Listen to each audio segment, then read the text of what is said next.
Let's invent the city of tomorrow. Number 1 for public transport in Greater Paris, RATP is not only responsible for transporting the people who live in the city, it also takes part in transforming the cityscape by modernizing its bus centers, metro workshops, and all of its industrial heritage. The RATP Group believes in the future of a city that is well-balanced, human, and sustainable. A city with housing for its inhabitants, public amenities, and industrial activities.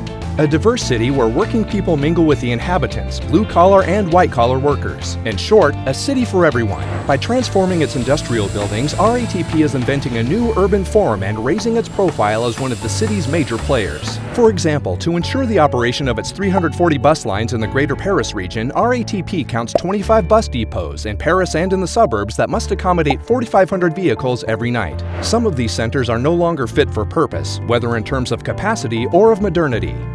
It is out of the question moving them, though. That would increase the number of empty bus trips, and therefore the operating costs and pollution.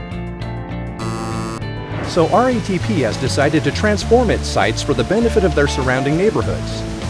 With 3 watchwords: increased capacity, modernization of the infrastructure, and urban integration. 10.5 hectares of industrial wasteland in Paris alone, the equivalent of 15 football pitches, have thus been redeployed since 1990.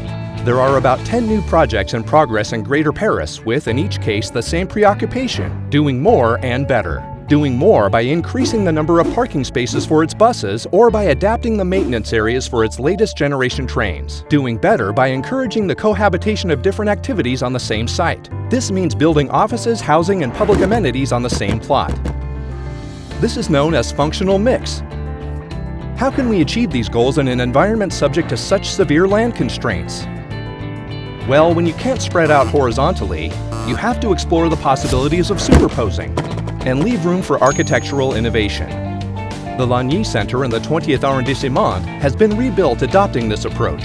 Whereas RATP's industrial activities occupy 3 underground levels, the space freed up on the surface houses 30,000 square meters of office space, a garden, a secondary school, and a creche. Elsewhere, in line with the needs of the elected representatives, the emphasis has been placed on housing, the goal being to introduce social mix to all of its programs, an idea that is dear to the values of the RATP Group, and house RATP's staff who work unsocial hours as close as possible to their workplace. Thus, in 2014, RATP signed an outline agreement with Paris City Hall that provides for the construction of 2,000 housing units by 2014, including 50% social housing. To ensure consistency in all projects, RATP and its development and social housing subsidiaries manage the projects themselves with 3 priorities: promoting a participative approach to stay in touch with the needs of the local residents, focusing on the architectural quality of the buildings, and lastly, being attentive to the environmental challenges for the respective future generations.